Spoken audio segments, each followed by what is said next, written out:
In a high-profile visit, Chinese speaker and head of the Standing Committee of the Chinese National People's Congress, Li Jiangshu, arrived in Kathmandu yesterday on a 3-day visit to the Himalayan nation at the invitation of his counterpart, Agniprasad Sapkota. Nepal and China signed a 6-point memorandum of understanding, according to which the two sides will give importance to the exchange of information related to the two nations' legislative, supervisory, and governance practices. Good morning, I'm Abheudaya Shrestha, and these are the headlines of the hour. Nepal and China ink a 6-point memorandum of understanding regarding parliamentary pact, agreed to facilitate promotion of bilateral relationship under the BRI framework. Only 4 days remain before the term of the House of Representatives ends. Only 359 meetings of the House of Representatives held in the 5-year term and 90 bills endorsed. Ukraine's President Volodymyr Zelensky calls on the West to speed up deliveries of weapons systems as Ukrainian troops move forward to consolidate control over a large swath of northeastern territory seized back from Russia. And Nepal suffered their second consecutive loss at the ongoing AFC Under-20 Championship qualifiers after going down 3-1 against Qatar. Chances of qualifying to the next round slim. Nepal and China yesterday inked a 6-point memorandum of understanding regarding a parliamentary pact between the two nations. Speaker Agni Sapkota and Chinese speaker and the head of the Standing Committee of the Chinese National People's Congress, Li Jiangshu, signed the 6-point memorandum at the Parliament building at New Baneswar yesterday evening.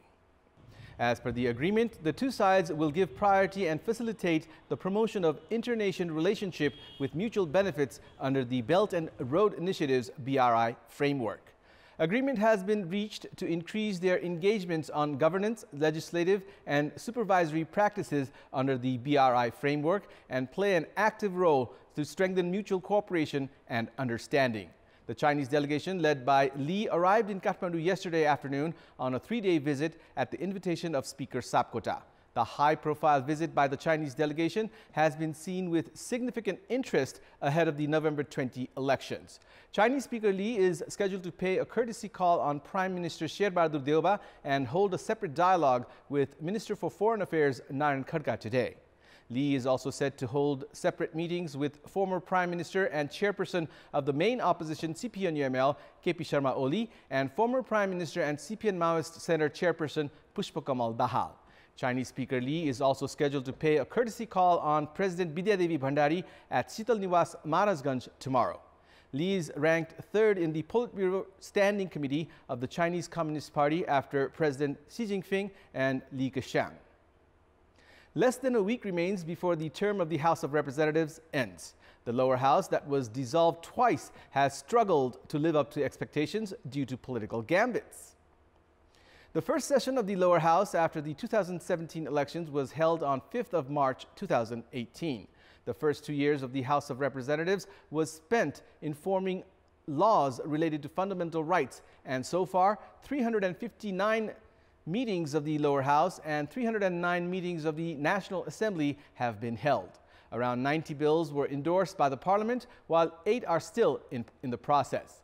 Likewise, around 43 bills are in consideration in both the houses. However, political parties largely failed to ensure the effectiveness of the House of Representatives.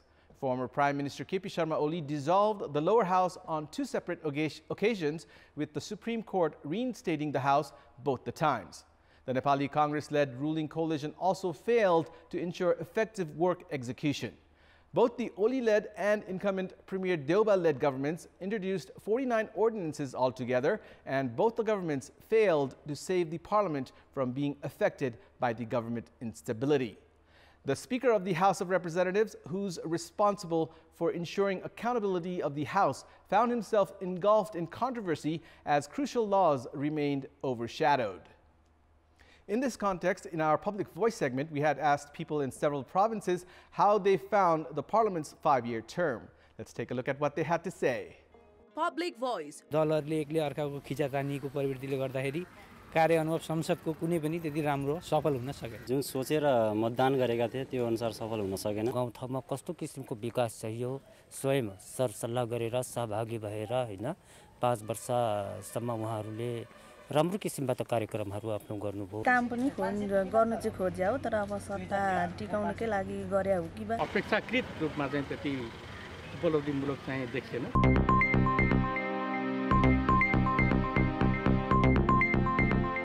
It's time now for our segment Public Pulse, where you text us with your opinion.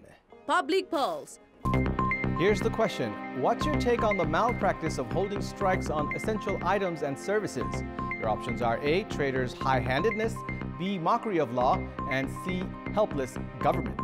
The voting is on. Type NEWS, select your option A, B, or C, and send it to 34001 to share your opinion with us. It's time now for the sports news. Sports news.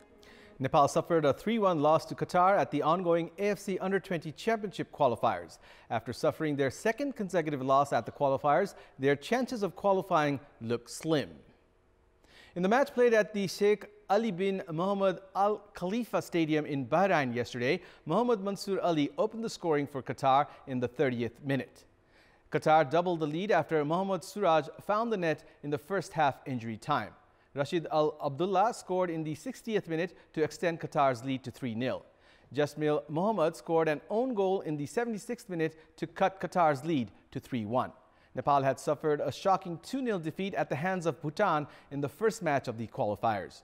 Along with Nepal, host Bahrain, Qatar, Bangladesh and Bhutan are in Group B. Bangladesh lead the group with 4 points from 2 matches. Qatar are second with 3 points from 1 match. Bhutan are third with 3 points from 2 matches.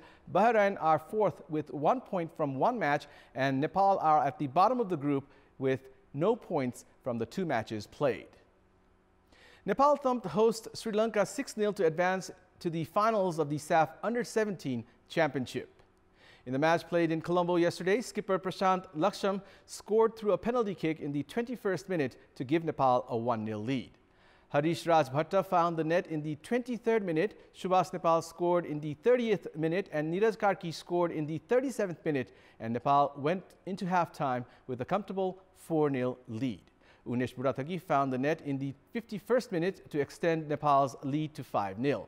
Sejal Rai scored a goal in injury time to seal Nepal's convincing 6-0 win over hosts Sri Lanka. Nepal will now clash against India in the title decider tomorrow. Nepal had played against India in the group stage, where Nepal chalked out a 3-1 win. Nepal thumped Sri Lanka 6-0 to advance into the semi-finals of the SAF Women's Championship as group winners. In the Group B match played at the capital's Dasrat Stadium yesterday, Nepal were ahead 4-0 in the first half. Rashmi Kumari Gising opened the scoring for Nepal in the 9th minute, utilizing a cross provided by Hira Kumari Bhujel. Saru Limbu found the net in the 11th minute to double Nepal's lead. Nepal took a 3-0 lead after vice-captain Amrita Jaishi scored her debut goal in the 17th minute. Deepa Shai also scored her debut goal from the national team in the first half injury time, and Nepal took a comfortable 4-0 lead in halftime. Amisha Karki also scored her debut goal in the 74th minute and her second goal of the match in injury time to seal Nepal's thumping 6-0 victory over Sri Lanka. With yesterday's win, Nepal have topped Group B, securing 6 points from 2 matches and booked a place in the semi-finals. Prior to yesterday's match, Bhutan had defeated Sri Lanka to advance into the semi-finals. Bhutan have qualified as Group B runners-up with 3 points. India and Bangladesh are facing each other today in the last match of the group stage. The winner of that Group A match will face Bhutan in the semi-finals, while the losing team will play against Nepal. That's all for the moment. Thank you for watching. Have a good day.